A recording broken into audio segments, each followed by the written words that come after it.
हिंद विद्यार्थी मित्रांनो, खूप महत्त्वाचं आपण बघणार आहोत या व्हिडिओमध्ये महाराष्ट्र पोलीस बाबतीत.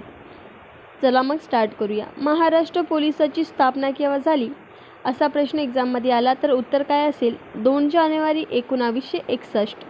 2 जानेवारी 1961 या वेळेस महाराष्ट्र पोलिसाची स्थापना झाली. चला पुढे. मुख्यालय. महाराष्ट्र पोलिसाचं मुख्यालय कुठे असा जर प्रश्न आला तर मुंबईमध्ये. 3 नंबरचा आहे बघा प्रमुख. कोण प्रमुख असते तर महासंचालक. 4 नंबरला बघा महासंचालक कोण? महाराष्ट्र पोलिसाचे महासंचालक कोण असा जर प्रश्न आला, हा करंट अफेअर्सचा प्रश्न निर्माण होतो, तर महासंचालक रश्मी शुक्ला. सर्वात महत्त्वाचं म्हणजे काय तर ब्रीदवाक्य. काय आहे ब्रीदवाक्य तर संरक्षणाय खलनिग्रहाणाय. चला पुढे. पहिले प्रमुख कोण असा जर प्रश्न आला तर उत्तर काय असेल? पहिले प्रमुख कोण असा जर प्रश्न आला तर काय असेल?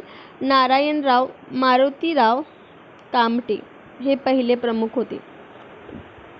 आवडल्यास लाईक शेअर करायला विसरू नका. धन्यवाद.